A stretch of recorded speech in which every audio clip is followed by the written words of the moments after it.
Welcome to Atlantic Television Network Society Watch. This is a program where we ventilate societal issues, give them aggregate attention with a view to provide solutions that will benefit humanity. On today's Society Watch, we'll be looking at numbers of issues, starting from Akwa Ibom State. Pensioners demand government palliative. From Ogun State, Governor orders refund of job seekers' fees. On technology, AI can solve Nigerians' out-of-school crisis. That's from Obasanjo. On economy, civil servants resell 40,000 naira rice for 85,000 naira. That's from Rewani. On education, Uniben lists conditions for students to resume. These are the issues we'll be looking at today. You can join us on all our media platforms, Facebook and YouTube, Atlantic Television Network, Instagram and TikTok, Atlantic TV Network 1, X, Atlantic TV Net. You can also watch us live on our website, atlanticnetwork.tv. We return after the short break.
Welcome back. If you're just joining us, this is Society Watch on Atlantic Television Network, and joining me in this conversation this afternoon is Minabo Lawson. He is an educationist. It's good to have you here. My pleasure, always. It's been a while. You look good. Man, you don't look like like what is going through right now. You know, a lot of places are crying because of bad governance, and of course, you don't look like it. Amazing. Well, God is there. Our hope is not on man. Our hope is on God. Really? Mm-hmm. Oh. Yeah. I think you will lead us to your God so that we can all look fresh, you know. I will be glad. Amazing. All right, welcome. And the first story for today is from Akwa Ibom State. Akwa Ibom State, Nigerian Union of Pensioners, NUP, in Akwa Ibom State has urged Governor Umoino to include pensioners in the government's palliatives packages and implement the living minimum pension. NUP Chairman Ekpenyong Ekpo expressed concern that pensioners, many of whom are elderly and sick, are excluded from the previous palliatives distribution. The union also requested the establishment of the Pension Commission to handle payments and facilitate communication with the government. They thanked the governor for paying outstanding gratuities and adding 20,000 to low-based pensions, but called for further adjustment in line with the federal guidelines. All right. They actually thanked the governor for adding 20,000. Well, congratulations for those who were able to get the 20,000 additional fund for the gratuity. And of course, we will say that Governor Umoino is actually doing a good work in Akwa Ibom State, and we see that in people's reaction. But again, the elderly, those under pension, are saying that the federal government should also remember them, and also the state governor should remember them in terms of palliative sharing. And Minabo, you can attest that Nigerians are actually crying. They say they do not want palliatives. That palliatives is not adding anything to them. It's not making Nigeria better. It is not. It has not so far. They have been sending trucks of rice and Gary and all of those, but so far it has not been able to alleviate the hardship in our country. So they are saying that they have outstanding requests, in which is a reason why they protested that they should end bad governance in Nigeria, and it's not by sending them trucks of rice and so on, and maybe 50,000 and thereabouts.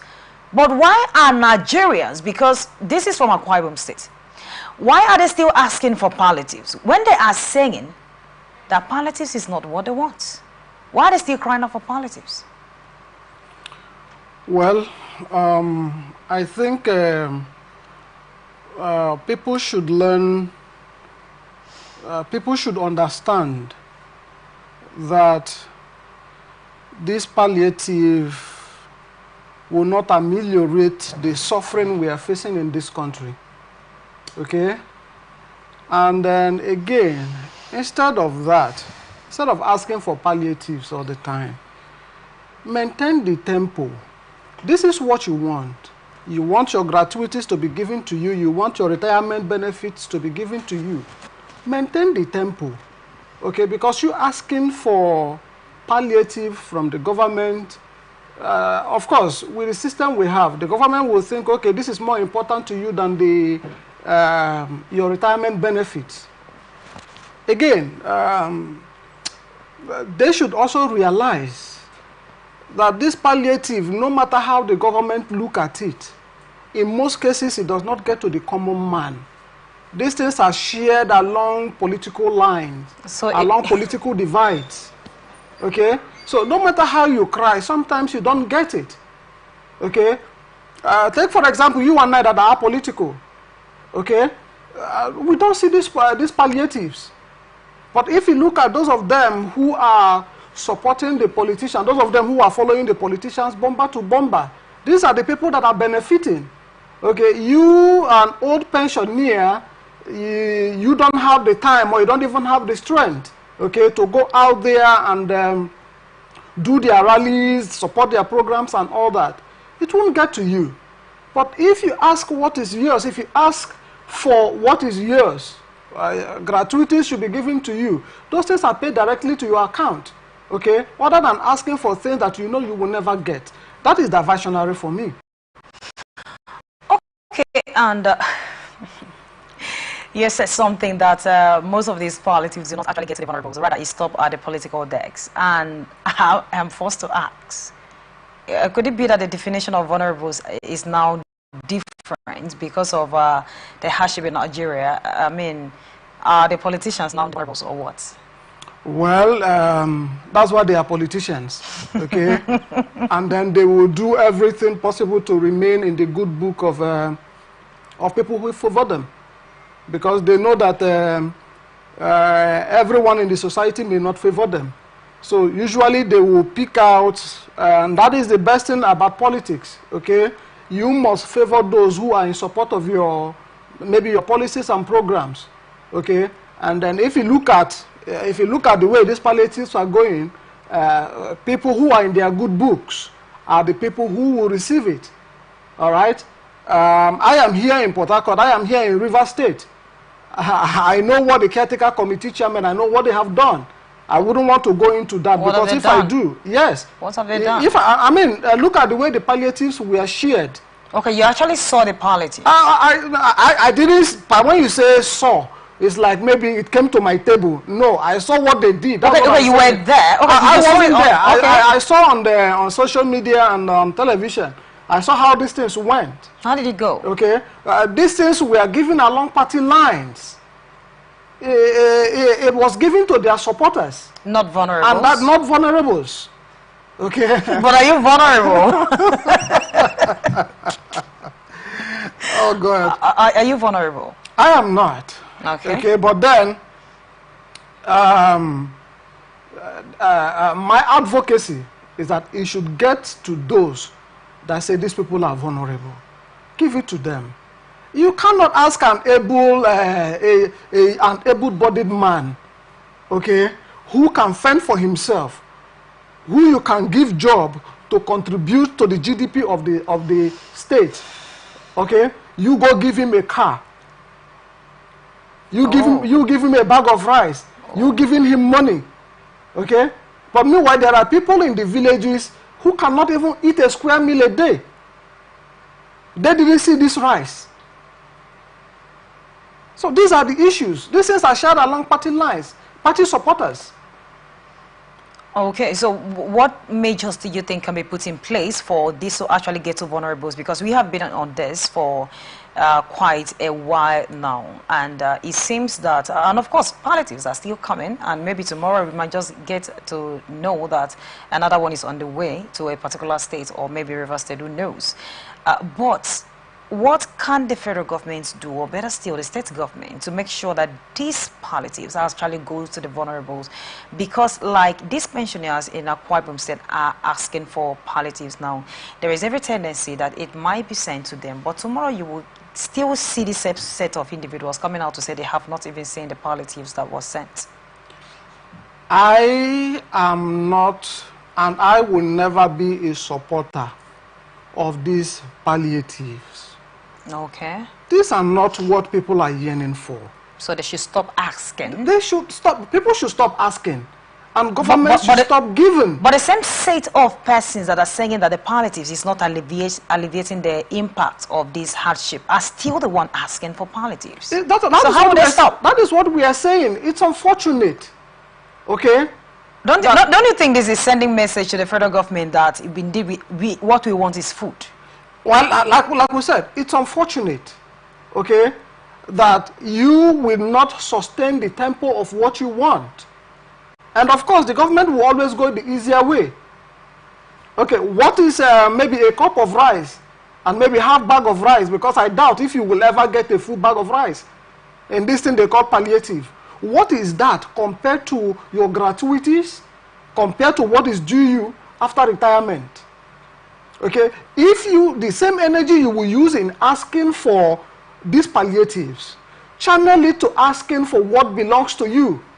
The same way Nigerians are yearning for, give us good governance, create job opportunities, reduce the pump price of petroleum, Okay, don't give us this hand. For me, it's handout. Oh, it's okay. We I wanted to say I hope that the federal government will stop giving palliatives, but unfortunately, you are a voice to the voiceless now, but we still have those who are after these palliatives. Well, let's see what happens tomorrow. From Ogun State Governor Prince Dapo Obiodun has ordered the immediate refund of administrative fees paid by applicants in the ongoing civil service recruitment. The directive issued by the Secretary to the state government, Tokumbo Talabi, also include a waiver for any new applicants. The fees were initially charged to cover costs for third-party examiners managing the recruitment tests. The decision was made in the light of the current economic challenges with the aim of easing citizens' burdens and promoting employment in the state. Wow. Oh, we just seen something else. Okay, Mr. Minabo, the Ogun State government requires job applicant to pay a non-refundable fees of 10,000 naira for applicants form to join its civil service, and this practice according to them has been since 2021, and applicants for fire service position were similarly requested to pay a 10,000 naira. You know, yesterday when we handled this story, we were wondering why a job seeker, that it means that for you to look for a job is because you do not have something doing and you might not have what it takes to maintain yourself or even take care of others. And then they're asking them to pay 10,000 naira. But now we have just seen here that they said the idea of the payment was for them to use this and take care of the people, the invigilators of examination that they are actually coming for. And that is quite, okay, maybe you will say that. Because this is government exams, it means that whosoever that is employed to come and be an invigilator should be taken care of by the government. Why are they using people's money? But that's by the way. Now the governor has come up to say that they should refund all the money that were being paid because this made way to news. Do you think that it is just for the moment, or is something that is going to be something that is going to last, like from now henceforth, no more paying of 10,000 naira for forms? Because this has been since 2021. Well, in the first place, why will someone who is seeking for job even pay for job, to pay to get the job? Okay, see, form, it's something as paying to get the job, okay? Okay. And I have said recently that, look, this country, politicians are not the corrupt ones. Okay, individuals in society are the ones that are corrupt. So are you saying the problems of Nigeria is not about our leaders? It's not all about our leaders. It's all about the individuals. It's all about the masses. Wow. For every act of corruption committed, if you accuse the politician of committing acts of corruption, who did the politician go through? The politician went through the individual masses. They went through the banks. They went through the people working in various offices.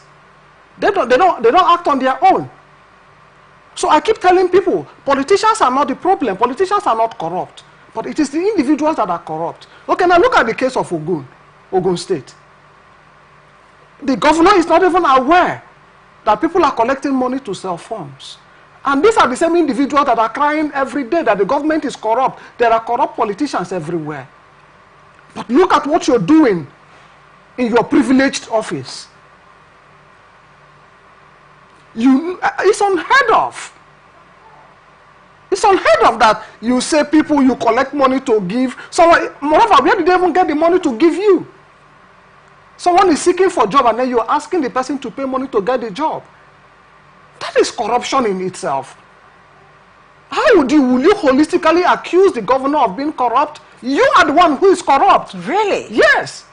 Wow. This is man, you're saying something quite different from what almost everyone has been saying. So, in other words, we should stop blaming the president of Nigeria for the kind of hardship that we are into. Can we say that? Yes. You know why? Why? The president did not exist in vacuum. The president is existing in this nation. Okay? We put him there. And that is why today I am an ardent supporter of the protest. Okay? Because we made you who you are. And then you are making the life of the people hard. Okay? And the reason why sometimes, like I said, I don't blame them entirely. Okay? What I blame them for is wrong policies. Okay? But that they are corrupt, I don't blame them. I blame the citizens. I blame the masses. Okay? He is not operating in vacuum. He's operating through individuals. Wow. Wow. I've heard something different today. Okay, but again, now according to what we saw, that this issue has been there since 2021, it means that there is someone in the office that is collecting this money, that is selling this form. But we didn't see where the governor placed any sanction on the person or said anything. So could it be that they are encouraging these people to do this? Because it is one thing for someone to do something out of ignorance, and it's another thing for one to do something deliberately. But so far, there is no punishment dished out for the people that have been in this act since. So could it be that the government and the governors were enjoying the money? Well, I am calling on Abiodun now. I will hope that he's listening, or this message will get to him. Release the sledgehammer on whoever that is occupying that office that has perpetrated this act. Otherwise, it will continue. And for those who have suffered loss one way or the other, please find a way to reach them and give them back their money. Because you have further impoverished them. Maybe that 10,000 naira would have taken care of their needs. But somebody somewhere has sat down to collect it from them without even giving them what they are asking for, without giving them the job they are asking for. You have further impoverished them in the guise of giving them a job. So, Governor Biodun, if you are listening, please search for these people and give them back their money and release the sledgehammer on whoever that is responsible to that office. And why should they use individuals, the masses' money to pay invigilators? I am still hammering on that, because this is government work. It's not even private to start with. Saying they're using it to settle them, take care of them. That is a blatant lie. That office, if investigation are done, you will discover that that office, that parastatal, is receiving government allocation. Is receiving subventions. So why will you depend on individual money, individual job seekers, their money, in order to sort out their exams or pay whoever that is responsible for the conduct of the examination? Wow. You cannot tell us that that office is existing or you're operating that office without any allocation. Exactly. Okay, so if you are not, it is your duty to even call out the government to say, look, give us allocation that is meant to this office. Okay, and that is why you are there. And moreover, it does not give you a leverage to perpetuate acts of corruption. All right, thank you so much. And this is Society Watch on Atlantic Television Network. When we return from this short break, we'll look at the rest of the stories. Don't go nowhere.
Welcome back. If you're just joining us, this is Society Watch on Atlantic Television Network, and now the rest of our stories.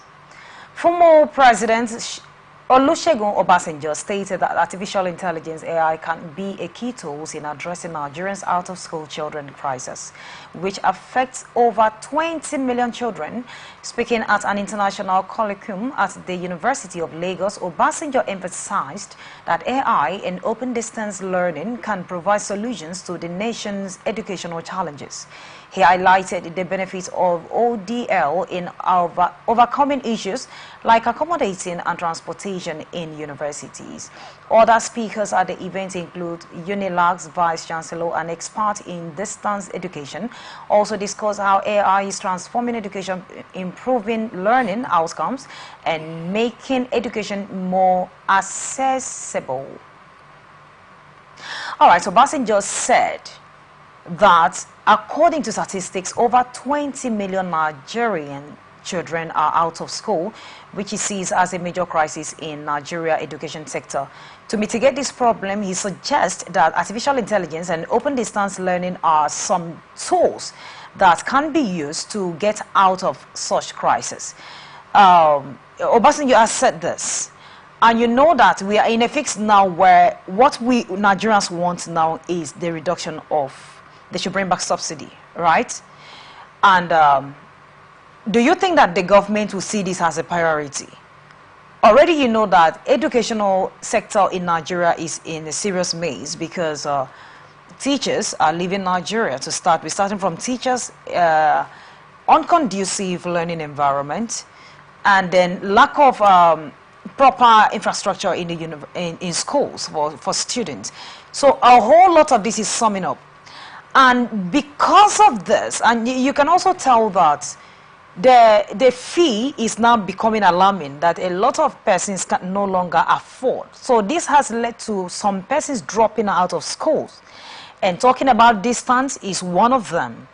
And Obasanjo is saying that, I mean, distance learning is also one of them because you can be at home and do whatever thing you want to do.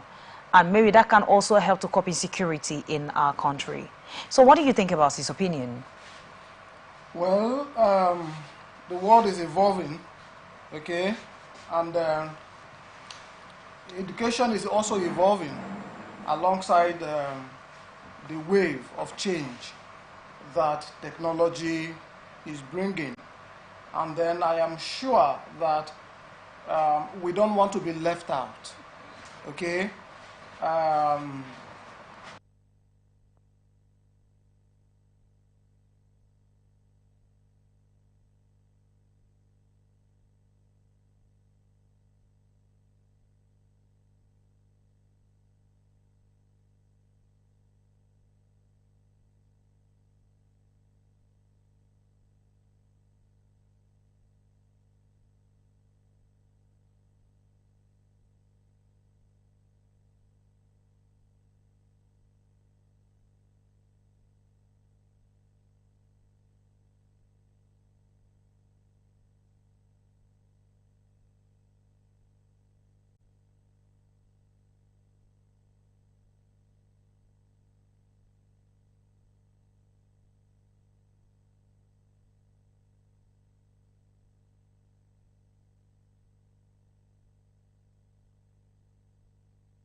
And even some universities I know in the south and the southeast, they encourage distant learning and distant education. Okay, let us employ the technologies that are emerging.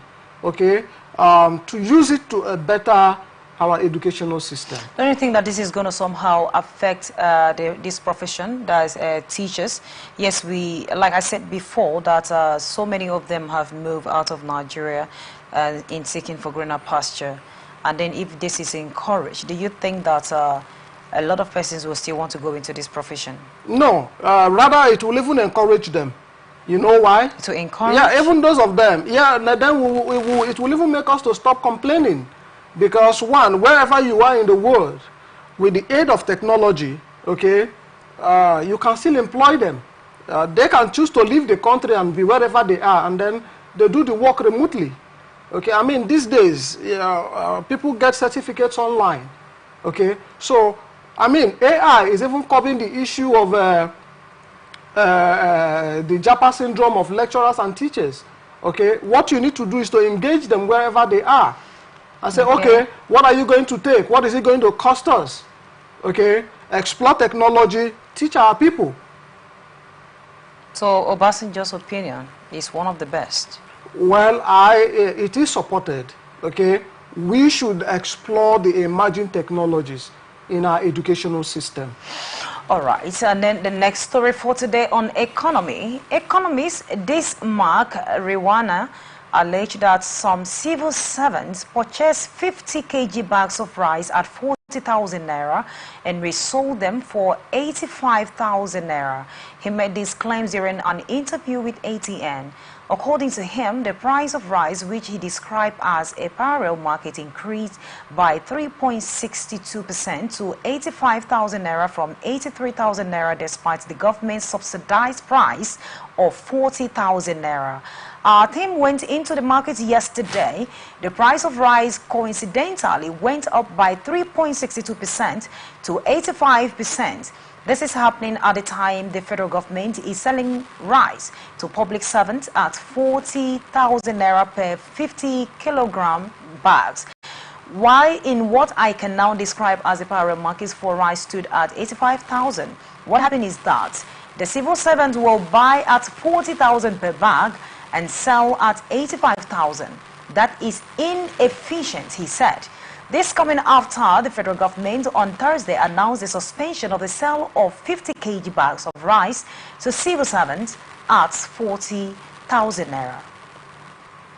It could be recalled that the federal government last week said that they were actually going to send trucks of rice to different states which will be sold at the rate of 40,000, and this would drastically bring down the price of rice, that you would no longer buy it at a 75,000 or 85,000, rather at a cheaper rate.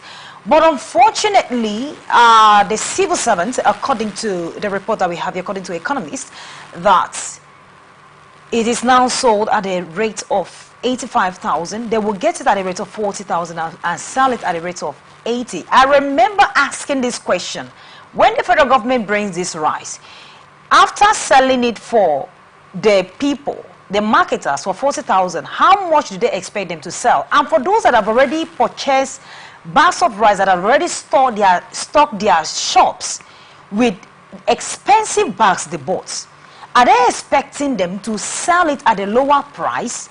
You know, all of this question was woven until some days back, the president came up to stop that they are not selling the bags again, maybe because of this report. What do you think about this? Is this federal government's move really helping Nigerians, or is putting us into a serious hardship? What is going on here? Well, that's same thing we're saying, you know, these are ill-thought-out policies. Okay, and sometimes I look at these things as calculated manipulation of the people. Okay, these are well-thought-out calculations to manipulate the people. Wow. Why are you wasting our resources? Do you know how many bags of rice? Let's look at the indices. Do you know how many bags of rice that will go round the entire civil service as we have it in Nigeria? What will be the cost of that?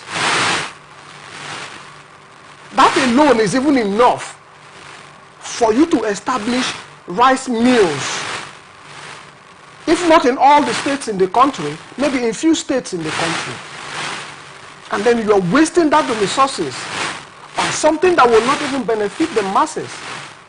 And then that also brings me to what I said about individuals being corrupt. You can imagine the profit you want to make out of something that you got for nothing. And this is same you that has been crying that government is corrupt And then you are going to sell a bag of rice that you got for 40,000 naira, you are going to sell it at 85,000 naira to members of the society that are in solidarity with you. And then what right would you have to say that government is corrupt?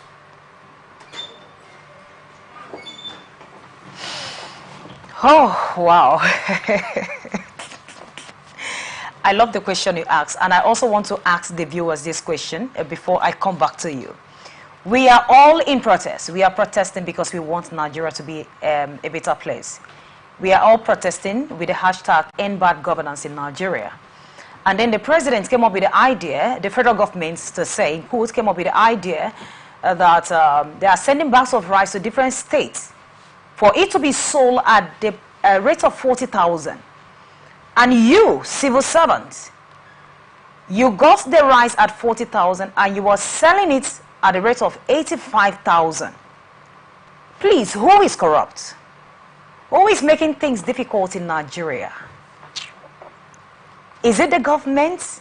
Or is it you? Or is it you? I'm talking to you. Why would you help to inflict pain on your neighbor? Because we are all in this together. I mean, we come out on the street to cry, to pour out our grievances that this is what is going on in our country and we are not comfortable with it. And then you are opportune to be in a position where you can actually alleviate issues, to alleviate this problem. And what you are doing is to inflict it on your neighbor, who is corrupt. But again, coming back to you, that is a question. You can drop it on the comment section. Yes, we really want to see, hear your own opinion about this. Maybe there is something that we are missing out and we are not getting here. Before we go to the next story, I'd like to know, and now that the federal government has heard this, what is the tendency that bringing back this bag of rice? Because definitely they will start selling it again. You can't just store them in the warehouse there, right? You can't keep them there. What is the tendency when they commence selling this rice again, that they will not still do what they are doing? Well, the trend has already started, okay? The federal government should find a way, since we are now running a palliative government, so to say, they should also find a way to give it out to the vulnerable in the society. Stop giving it to these civil servants who are making money out of it. Stop giving it to them. You are impoverishing the masses the more. This is meant to alleviate the poverty in the land. And then the people you are giving it to, they are worsening the situation. So stop giving it to them. And just give it out as a palliative to the vulnerable in the society. That will be my take. All right, thank you so much, Mr. Minabo. And then the last story for today is on education. University of Benin will reopen on Sunday, August 11, after being closed due to student protests over power outrage. The university senate decided to close the school on July 4. During the closure, the management addressed the issues, including electricity and water supply, and renovate the halls of residence. Students must return to campus on August 11 with lecture resuming on August 12. As a condition for resumption, students must swear an affidavit of good conduct and upload it to their COFA page. Non-compliance may result in withholding of results. The management is confident that normal academic activities will resume smoothly. Okay, the University of Benin, they actually went, they actually closed down the school because of the protest, and the issue of protest here was give us water, and also there is no light in school, no, there is a blackout in school. So they protested, in which they didn't want them to do that, but in order to cop the issues, they had to close down the school. And now the resumption, the requirement is that they have to swear an affidavit and upload it on their COFA. And I know that anyone, before you enter school, you have to swear this and let them know that you will be of good conduct. Is this the best way of handling, is this the best way of penalizing them from protesting in case of any unconducive environment? Well, asking students to go swell an affidavit of good conduct. Okay, maybe the Edo State governor should as well ask the masses to go swear, the masses that are protesting to go swear affidavit of good conduct. That's Nigerians. Okay, nothing exists in vacuum. Before the protest, there is a rising plot. Oh, yeah? Okay, there is a cause and effect. If you look at it, something happened before the protest. You cannot push a man to the wall and expect him not to bounce. The person will bounce and even bounce on you, and that is what has happened in Benin. Okay, you made the life of the student miserable, and you're asking them not to cry.